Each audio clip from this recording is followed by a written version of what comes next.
tuvuze mu izina ry'umwami wacu Yesu Kristo, Imana ibahe umugisha kandi duherebwe umugisha hamwe. Uyu munsi wa none n'indi minsi yose izaza, Imana ibahe umugisha. Rero tumaze igihe tuganira ku bijyanye n'ijambo ry'Imana, ariko uyu munsi nabwo ndagarutse ngo tuganire ku bw'ijambo ry'Imana na bimwe mu mayere cyangwa se mu buyobe abantu barimo muri no minsi, kandi ubuyobe bukaba bufite ababwishe inyuma babushyigikira bitewe n'inyungu z'ibyo babukuramo, ariko inyungu z'ibi bintu bifatika bya hano mu isi bidafite aho bihuriye n'ubugingo buhoraho.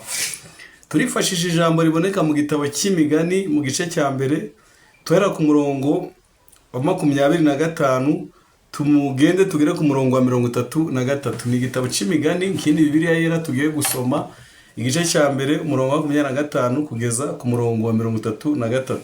Haranditse ngo, ahubwo mwahinyuye inama zanjye zose no kubacyaha kwanjye ntimubyitaho. Ahubwo mwahinyuye inama zanjye zose no kubacyaha kwanjye ntimubyitaho. Aba ni iminsi bahinyuye inama z'Imana. Inama Imana ibaha ntibashaka kuzumva, no gucyahwa n'Imana ntibashaka kubyumva. Nuko nanjye rero nzabakina ku mubyimba, mwagize ibyago, nzabaseka icyo mwatinyaga kibagezeho. Iri jambo riteye ubwoba, ariko nta muntu uje gutera ubwoba hano. Ahubwo ndagira ngo nze mbwire abantu bumva ukuri. Hari igihe kirekire twanyuzemo, mu by'ukuri rimwe na rimwe ukanicuzwa ukavuga ati se ubu nari ndi gukorera Imana, cyangwa ahari nanjye nari ndi mu nyungu z'abantu.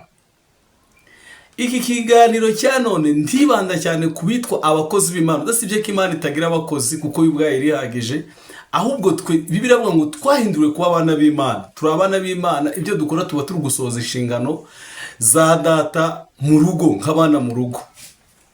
Ibi biragoye kubyumva kuko abantu bafite ibintu bamize imyaka myinshi, ariko turi abana mu rugo. Nuko iyo abantu bashyizeho akantu kuvuga ngo ni abakozi b'Imana, nyine ni agapeti nangwa ni ipeti biha, bigatuma abantu babatinya, bigatuma abantu bamwe babasuhuza n'amaboko abiri ngo ni abakozi b'Imana. Ariko se Imana ko yihagije irakenera abakozi ngo bayikorere iki? Yo ubwayo irikorera. Ni nacyo kibazo dufite hano. Niyo mpamvu nsomye iri jambo ivuga ngo nzabakina ku mubyimba, ibyo mwatinyaga, bya byago mwatinyaga bibagezeho. Ndi kubwira abapasiteri, ndi kubwira abahanuzi, abatumishi, ndi kubwira abajakazi. Hari icyumba cy'amasengesho cyabagaho, cyangwa se abantu babagamo. Abantu benshi ku manywa baza buzuye bakaba bazi ko bari kubonamo abantu Imana, nyamara atari Imana ibarimo. Ni gute abantu barara ijoro bajya inama y'ukuntu mu gitondo ibyo bari buhanure mu gitondo? Ni gute abantu barara ijoro bari mu nama y'ibyo bari bubwira abantu, n'utabyumva kimwe nabo bavuge ko atari umwuka w'Imana ukurimo? Ese umwuka w'Imana uragambana? Ese umwuka w'Imana ujya inama ukavuga ngo uyu afite amafaranga, uyu ntafite amafaranga, mukuremaya? Ni wowe Bibiliya ibwiye ati nzagukina ku mubyimba, ibyo watinyaga bikugezeho. Abantu benshi bitwa ngo ni abakozi b'Imana, Satani yabashyizemo umwuka wo gukunda amafaranga, ndetse bamwe bakwemera bakanakora n'ibidakorwa kugira ngo amafaranga aboneke. Kandi koko hari ibidakorwa bakora.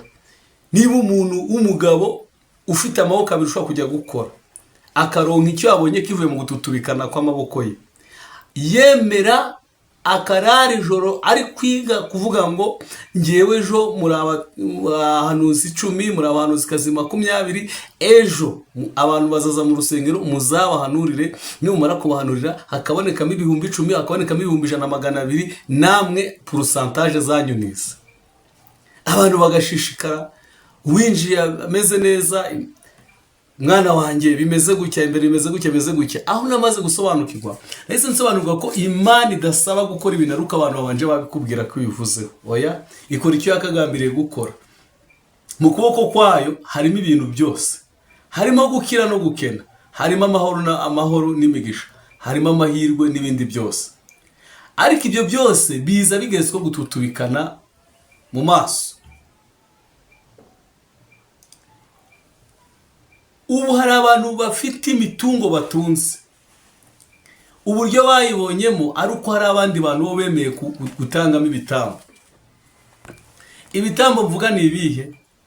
Ibitambo mvuga ni kwa kundi ko kwemera ukagira abantu bameze nk'abapagasi bawe babiri hasi bagukorera. Niba uri pastor ufite abantu 10-20 baraza bagahanura abantu 30 k'Imana ivuze, bamara kuhanura k'Imana ivuze nta kindi barabakuramo na amafaranga. Wowe ushobora kubona abantu benshi, abapasiteri benshi cyangwa se abantu bavitwa ko ari abakozi b'Imana bari mu rusengero kago n'impuhwe bafitiye Imana. Ntago ari impuhwe bafitiye Imana. Ibi ndabivuze ubyumve, ushyire no muri comment wandikemo kubyumva, ariko benshi ntago ari impuhwe bafitiye Imana, ahubwo ni imibereho yabo, ni imibereho, nibyo bashaka, ni ibintu biri planned bapanze kugeraho. Bitwaza ko bashyikiriza abantu Imana, ariko winjemo inside muri bo wasanga nta n'urukundo namba bafitiye Imana. Nta rukundo namba bafitiye Imana. Niyo mpamvu kenshi na kenshi ari kugera mu rusengero ugasanga abantu babajwe nuko amaturo abaye make kuruta kubabazwa nuko abizera batari kwiyongera. Icyo kintu muzacunge mukire, ugasanga abantu barababazwa nuko amaturo abaye make, abantu ntibaheruka gutura, abantu ntibaheruka gutanga icyacumi, ntibaheruka kuruta kubabazwa nuko abantu bavuye mu byaha, ariko birengagije ubutumwa bwiza. Niyo mpamvu birivuze ngo nzabakina ku mubyimba ibyo batinyaga bibagezeho. Yemwe uyu murongo wa 23 turakomeza uvuga ngo nzabaseka icyo mwatinyaga kibagezeho. Uzi gusekwa n'Imana mwene data? Uzi gusekwa n'Imana? Hari abantu isa bicaye mu mazu, ariko ayo mazu naho umutima wo bacira urubanza. Akaba yicemo ko yabanje afata umwanya wo kwesikoruka kubeshya, akaba urutwa n'igisambo kijya gutera Gatarina, kijya kurara ku majoro kiri kwiba. Ukaba wicaye mu modoka y'amafaranga wabeshya abantu uri kuri TikTok live. Murakaza kuri TikTok live kavuga indimi heri rabi kozi ibi mbonye Imana ikoze ibi. Aba bantu ni ibisambo kandi imari z'abantu. Ubu dufite ama live menshi kuri TikTok y'abantu bari kuzangwa n'aba profete, abandi ngo Imana ari byo gukora. Bamwe insengero zarafunzwe, zimaze gufungwa, bimukira kuri TikTok kubeshya abantu. Umuntu afite abantu nka 70 ingahe bose ari kubeshya ngo ari guhanurira Imana ikoze ubukwe, Imana ikoze ibi. Reka nkubwire, yakora ubukwe itabukora izanakomeza yitwa Imana. Iyo nzu, iyo modoka n'ibindi ntacyo bibabaje Imana kuba yabigwa. Ubundi ntago tubonera Imana ubumana bw'Imana mu kuba yaguha amafaranga, ntago tubonera ubumana bw'Imana mu kuba yaguha inzu n'amamodoka. Ibyo n'abandi bari hanze nabivuze mu kiganiro cyatambutse barabikorera bakabibona. Niyo mpamvu twewe abantu benshi bitwa ko basenga twirirwa mu matiko kuvuga ngo runaka yakize ngo ariko yavuye ikuzimu, ngo mwana wanjye ngo urango nubwo wabifite ngo nzabibaka. Izabibaka biciye hehe? Muri business hari ibyo bita kuhomba cyangwa se kunguka. Uyu munsi none ashobora kujya hasi akajya down, ariko yakomeza kwihambira yakora ejo akongera akaba up. Ibyo birashoboka cyane. Imana rero igiye gutanga umugisha, ntago umugisha ari uwigabanya ngo ubike ngizaho abantu bari gusenga. No, ese ni ikihe gipimo tubonera ku muntu ko Imana yamusubije? Nuko tubona afite amamazu meza, arabona bari gushima ngo Imana ngo anteye inyama, ngo murabona narabyibushye. Ayo ni amashimwe ateye Imana iseseme. Imana ngo yampaye amazu ngo 5-6, ayo ni amashimwe ateye Imana iseseme. Ngo Imana ngo yamaye ngo abana niki. None se uratekereza yuko Hana atashimaga Imana mu gihe atararamubona? None se uratekereza ko Sara we atashimaga Imana? Birashoboka ko Imana yafunga, uko iravuga ngo iyo yafunze nawe ufungura, kandi iyo yafunguye nawe agira ute? Ntawafunga. Imana ishobora gufungura amarembo y'imigisha, ariko ifunguye amarembo y'imigisha bigusaba kwinjira muri ayo marembo. Reka dukomeze iri jambo. Navuga ngo igihe muzatungurwa n'ubwoba nk'umugaru, ibyago byanyu bikaza nka serwakira. Igihe umubabaro n'uburibwe bizabageraho, nibwo bazatakamba nkabihorera, bazanshakana umwete ntibazambona. Bazanshakana umwete ntibazambona. Ubu abantu benshi bari gushakana Imana umwete, ahubwo bari gushaka ukuntu abaprofete bari gushaka ukuntu bagabona udupantaro twiza, udukweto twiza, bagira amazu meza, amamodoka yenze. Ko n'umuntu ni profeta akizo ngo reba ngo iby'Imana yankoreye. Mu by'Imana yakora wagombye kurata, ntago ari rata gakiza ufite. Ariko dufite abantu bafite ibyo bajya gusambana, dufite abantu bafite ibyo babikuye mu kwiba kwesiko umuntu akamuhamagara akamubeshya ngo nabonye bikomeye ngo no nabonye bikomeye wawe mu rugo nabonye hari icyo imigambi mibi Satani yakoze none Imana isabye kuza gusenga. Urinde uza kuba hagati y'umuntu n'Imana, kandi hagati y'umuntu n'Imana hari Yesu wenyine uvuga ngo ni ingenzira n'ukuri n'ubugingo, naho ujya kwa data nagize ute ndamujyanye. None wowe uraza kuba intermedio hagati y'Imana na Yesu kitambikamo ugatuma umuntu adasubizwa directly. Ibisubizo bye ngo bibanze bikunyureho. Urinde ko nawe urindushye. Ninde ndushye yikorera iyindi ndushye? Ntabwo mu bisubizo by'Imana harimo kuvuga ngo iguhaye visa, ngo iguha koreje indege, ibyo n'abandi batajya mu rusengero n'abatazaho abantu basengera barabikora. Hari umuntu were mu kabari uri gukora uburaya, ejo uzakora ubukwe agire n'urugo rwiza rutemba amata n'ubuki, atarigeze ajya muri icyo cyumba cy'amasengesho, atarigeze n'ibyo byo gusenga ntabyo azinana, ariko Imana imuhe. kandi n'icyo gihe kuko yakoze uwo mwuga mu mutima wacu guhita avuga ngo ngiye mfashe umwanzuro wo kureka uburaya, ngiye kubaka urugo ruzima, akarwubaka rugakomera kurutaho. Twasenganye n'abantu bamaze igihe kirekire baranze gushaka abagabo ngo bazakora ubukwe, uyu munsi none bari gucikira, kandi bacikira bakaba bagira ingo nziza. Iyavuze ubwo bukwe se yagiye hehe? Imana ifite uko ikora imirimo yayo, ifite uko yaplaninze isi, ariko abantu murimo murabeshyera Imana, izabakina ku mubyimba ibyo mwatinyaga yabagezeho. Murongo 29 muri gice cya mbere mu miganiro aravuga ngo kuko banze kumenya kandi ntibahisemo kubaha Uwiteka. Ibaze kuba pastor ngewe nafata ibihumbi 10 by'umukene uri hariya, nkagenda ngabifata ngamusengera gacyura umugisha wo mwatuyeho wo mu magambo, ariko nge ngacyura amafaranga ye ngacyura mu mufuka, kababwira ngo ibyawe uzayibona ejo hazaza. Aho nta mwigishe ko bya bihumbi 10 ashobora kubibyaza umusaruro, ejo abana be bakiga, ejo akabona mituwere, ejo akabona ubuzima, ejo akabona imero. Ahubwo ngewe nkabwira ngo zana ayo mafaranga, Imana iraguha umugisha. Ngagenda ngajya kubakamo inzu zifite amakaro, ngajya kugira ute, kavuga wowe Imana izaguha umugisha. Agategereza icyo nta niye n'abandi baje bakatubwira ngo mwewe ni musenge mwerekeza amaso yanyu mu ijuru, ariko ibiri mu butaka bakabitwara iwabo. nuko abazungu abamisiyoneri batujemo bakaza bakatubwira bati rero mwewe Nyagasani mumwemere, Nyagasani Yesu azabarinda, ariko we yaza uko azikaraca mu mashamba ya Afrika, akaba afite imbunda mu mwikanzu, akaba afite inkota mu ikanzu, kuko azi ko azahora n'imikera akayitema, azi ko azahora n'intara akayirasa, ariko twewe akadusigira gusigara tuvuze ngo twiringiye uyu niwe twiringiye. Simbuje abantu kwiringira Imana, naye ndayizeranigisha n'abantu kuyizera, ariko abantu bakwiye kwizera Imana, ubwonko bwabo ntibabusibe, bakaba bazima bagatekereza. Niba umuntu arwaye akeneye kujya kwa muganga, niba umuntu ashonje akeneye ibyo kurya, ntabwo akeneye isengesho. Niba umuntu ababaye akeneye counseling. Hari ibibazo bidakemurwa n'amasengesho, bikemurwa n'icyo bita counseling, ubujyenama. None ibintu byose turabikemuza amasengesho, twamara gusengera abo bantu tukabiba amafaranga, ariko Imana izadukina ku mubyimba. Niba uzi kuri mu modoka wabonye hari abantu babeshywe, nawe iyo wicaye umutima wawe ugucira urubanza ukavuga ati nyamara umutima wanjye urancira urubanza, nyamara. Niba uzi kuri mu nzu wabonye kugira ngo ubeshe, umutima wawe uragucira urubanza. Niba uzi ko wambaye ipantaro ikoti wabonye mbere ubanje wabeshya, wavuga ngo Imana iravuze ibi, umutima wawe uragucira urubanza nubwo utabisora hanze, ariko mu buryo buri mento, mu buzima bwawe bwo mu mutwe tubupimye twasanga butuzuye, twasanga ufite ikibazo. Aho rero n'Imana ibitangiye gukinira ku mubyimba. Hari abantu benshi birirwa kuri TikTok, Facebook, mu nsengero bavuga ngo ni abakozi b'Imana, ariko ntago ari Imana bafitiye impuhwe bene data. Ariko wabwira ukuntu umuntu afata abantu 10, 30, 40 bose bari kuri live, nazi naho bicaye ngo ari kubahanura ngo Imana ikoze ibi. So hari uri mu kabari mu kunywera inzoga, hari uri mu buraya, hari uri muri roge, ngo Imana ngo icinzira ngo ikoze ibi. Njya nkurikirana ubuhanuzi ngabwumva buri wese uke, ariko nkumva nta na rimwe, nta n'umugambi w'Imana numwe uburimo. Ngo hari ikikoze ngo igukije umusonga wo mu nda. Ninde wakubeshya?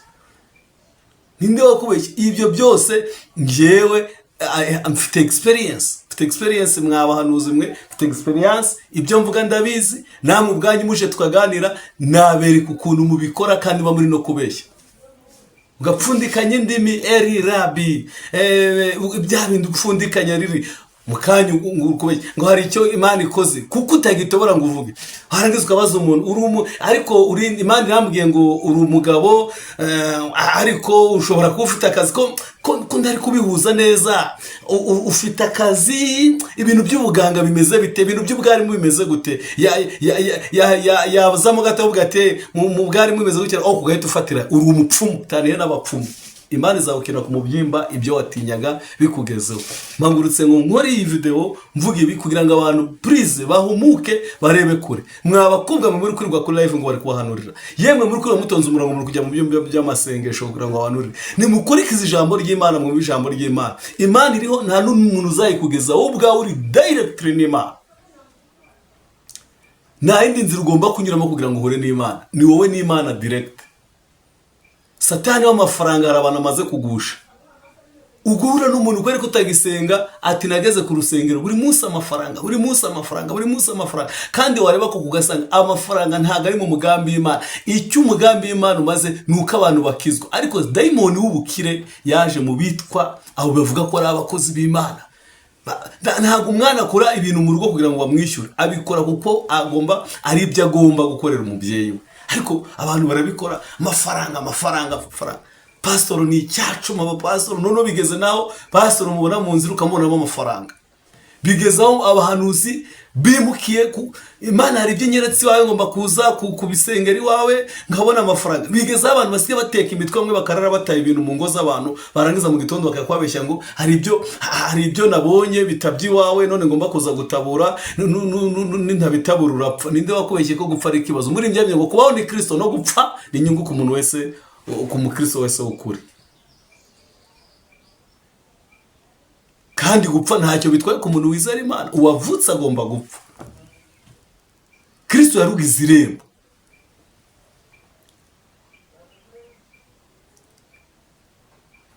Ku murongo 3 turimo yavuga ngo nicyo gituma bazarya ibiva mu ngeso zabo kandi bazahazwa n'imigambi yabo.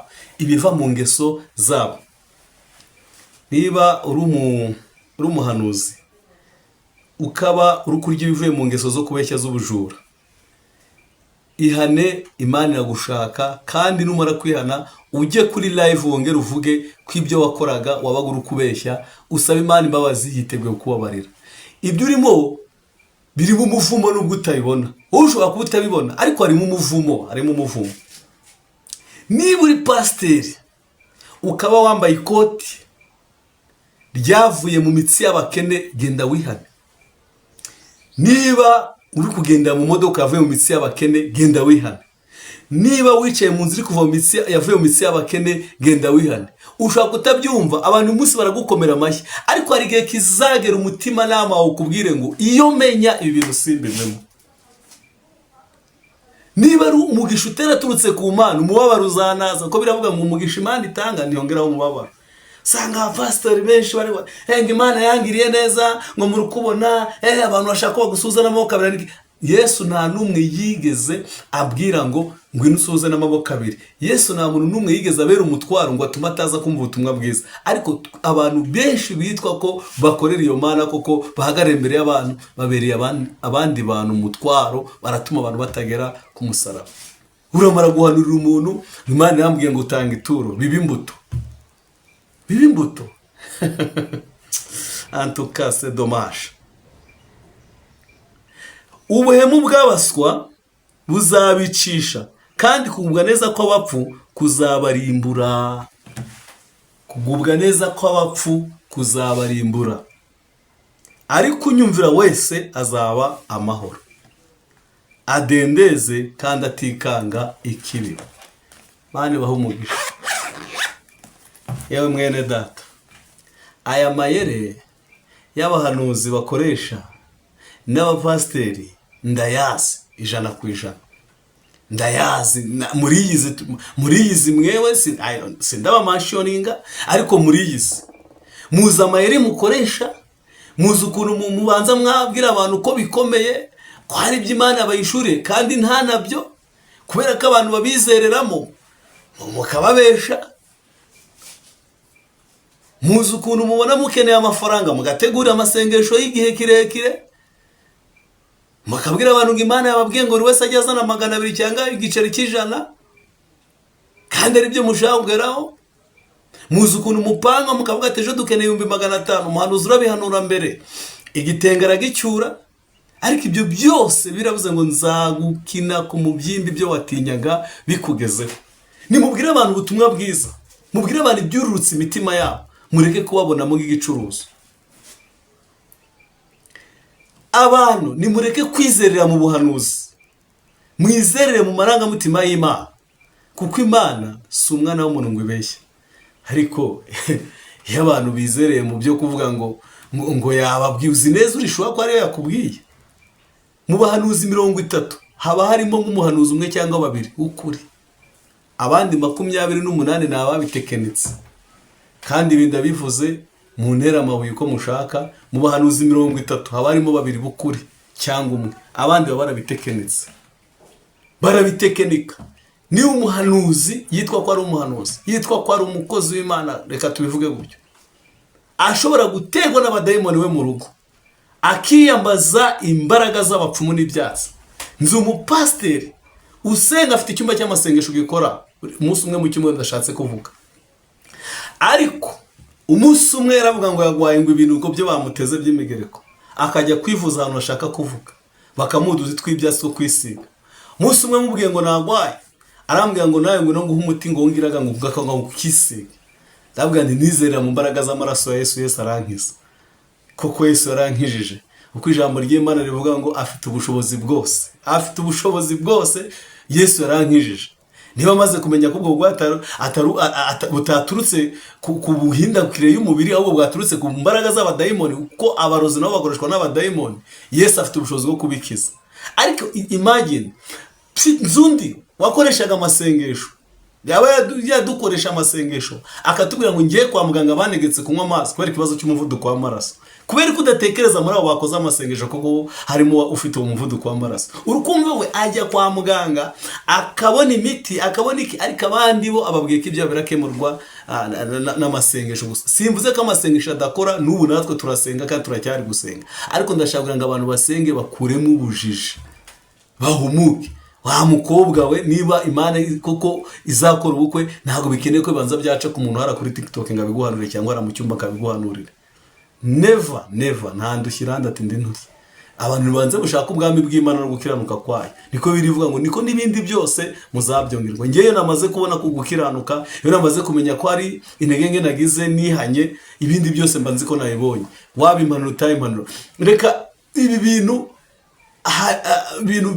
by'ubuhanuzi, ibintu byo kuvuga ubutumwa, kubwiriza, harimo imitwe myinshi maguye. Ikinyoma cyatambutse mu myaka yashize cyo kubwira abantu ngo nibasenge, ngo bubakire ngo umubyeyi, ngo bubakire umubyeyi, nyamara amafaranga ari gutanga aragiye kubakwa mu hoteli runaka. None se icyo gihe abahanuzi n'abavuga ubutumwa ntibabeshye? None se abantu bakenye muri icyo gihe bangana bate? Ashamed, biteye isoni, biteye isoni. Abahanuzi hafi 30 bicaye bakabeshya ngo Imana yavuze ngo abakristo bagura imodoka, ubyanze ari umwe akirukangwaho, agahimbirwa ibinyoma, agahimbirwa iki. Urabikora nka kwihorera. Uyu munsi wa none umutima wawe ukaba uri umuhanuzi, ariko umutima wawe ugucira urubanza ko wabeshye. Ibyaha byose birihanganirwa, ariko icyaha cyo kuvuga ngo Imana yavuze itavuze, icyo cyo ni icyaha kidashobora kwihanganirwa. Urajya mu nzu y'umuntu ukamutera ubwoba, Imana yambwiye ngo birakomeye, Imana yambwiye ngo nudakora ibi biragenda gutya na gutya, kandi ntabyo ari kugira ngo atitire utwara afite adutange ku rusengero. Imana izabikubaza wowe. Ihori hose, ihori hose, ihori hose, ihori hose. Ntabwo dukeneye gusenga gutyo kugira ngo tubone Imana. No. Biravuga ngo ni mu nyambaza nzabumva umunsi w'amakuba. Musabe muzahabwa, mushake muzabona, mukomange muzugururirwa. Ariko abantu benshi barozwe imitima yo kumva ko hari undi muntu wabakomangera. umuntu aratwita kugira ngo ajye kwa muganga, ajye kwisuzumisha barebe uko ibibazo bimeze, ahubwo kumva ngo ni abadayimoni niki. Bibiliya iravuga ngo uzabyara urushye, muri uko kurwara amezi 9 ugomba kuyamara uri mu bibazo. Umuntu yaraje ngo nimusengere, ariko arafite ikibazo cy'amazi yazaga aho kugira ngo amaso agere mu mutima ngo akageramo amaraso arimo amazi menshi. Yari afite ikibazo gikomeye, kwa muganga bamwandikiye ko agomba kujya kwivuza hanze, kandi n'uburyo yari afite n'amafaranga, ariko umuhanuzi umwe aramubwira ngo ibyo ni abazimu, nzagusengera bizakemuka. Angezeho rero ndamuhugura, ndamubwira nti ibyo bintu ntabwo ari byo, ahubwo jya kwa muganga uzakira. Bahanuzi, hari ibintu bisengerwa, hari n'ibidasengerwa. Rero bene data, bantu b'Imana, icyo kintu ijambo ry'Imana rivuga cyose aba ari ukuri. Imana izakina ku mubyimba abantu bayibeshera, abantu bari kwiba mukoresheje Bibiliya. Insengero zirafunzwe, ariko nubwo zafunzwe ubu nibwo ibisambo byabaye byinshi. Ubu nibwo ibisambo byabaye byinshi, kandi niho biri kubona ukuntu byiba kuruta n'igihe insengero zari zifunguye. Imana izakina abantu ku mubyimba. Singa ubwenge iraje naye ngo gutera ubwoba ngo iraje ngo ibikore gute, arakubuza utugoma n'ibiki. Oya, Imana nta umenye igihe izira. Yewe yakoreka ukabaho n'imyaka 50, ariko imyaka yawe ukayimara ufite umubabaro mu mutima wawe udashobora kwatura ngo ubwire abantu. Waba wicaye ukabona abantu bakabona urupitse imitima, bakabona ubwira ute, kubera ko ibyo ufite uzi ko wabibonye mu buryo bwa escroquerie, uzi ko wabibonye mu buryo budaciye mu mucyo. Hari abantu bumvise mvuga gutya, bamwe baraza ngo baje kumanurira ngo Imana iravuze ngo imyaka 2 ngo urabupfuye ngo kwa kuruguhanura gutya. Ndabwiye ko ntinya urupfu. Urupfu se niki? Ninjye wa mbere se wabupfuye. Gupfa se ni igitangaza, ntabwo ishya kirimo ntacyo. Ahubwo se mpfuye mpagaze mu kuri bya bintwaye iki? Turi abasirikari b'ukuri bagwanira Yesu, bagwanira bagwana kugira ngo dutsinde urugamba neza, tuzarurangize dutabarutse amahoro. Rero mwabantu mwe muri kweskoroka, mwabantu mwe muba muri ibintu, murebe neza. Umuntu aravuka akagira n'igihe cyo kugenda. Nyuma yo kugenda rero nibwo ibyo wakoze byose uriho bigaruka imbere yawe, imbere y'amaso yawe bikahagaruka. Birahagaruka pe, birahagaruka. Ariko mbere yuko mba umuhanuzi nagombye gukenera agakiza. Mbere yuko mba umuvuga butumwa nagombye kwanza nabona agakiza. Mbere yuko mba pastor nagombye kwanza nabona agakiza. Mbere ibindi byose bikabiza ari za ntege nkeya, ariko agakiza niko gakenewe. Mwabantu mwe muri kuza mwivuga butumwa mukavuga amafaranga, mugashakamo amafaranga kuruta ibindi byose. Mu rusengero nta mafaranga gabagamo, mu rusengero habamo agakiza gusa. Inzu yawe ibe mihumure ma abayigezemo bose baguhimbaza. Niko Salomo yavuze amaze kuyubaka. Ni ihumure riba mu nzu y'Imana. Ni amafaranga no kujya guca inshuro, no kujya gushakisha none bikanga, tugategura imishinga n'ibindi bikemera, ariko mu nzu y'Imana icyo dushakamo ni ihumure ry'agakiza. Imana bahumugisha rero, mwe mwumve iki kiganiro, mucyumve, n'uburenganzira bwanyu kucyumva, kandi niwumva hari ijambo rimwe rigufashije ujye muri comment wandikemo, nta kibazo. Ariko tuzaceceka, tuzahwema kuvuga ijambo ry'Imana nk'uko riri, tutarigoreka. Ntago Imana yatumye abantu kuza kwiba abantu, ibi byose nibyo bihimbira, kandi Imana iriho kandi izazana izaceceka. Imana bahumugisha, turabakunda. Mukomeze mudukurikire, kandi mukomeze mwumve ijambo ry'Imana, musome Bibiliya, muhagarare ku kuri, ntihagire abantu bakomeza kubiba bitwa ijambo ry'Imana. Murakoze.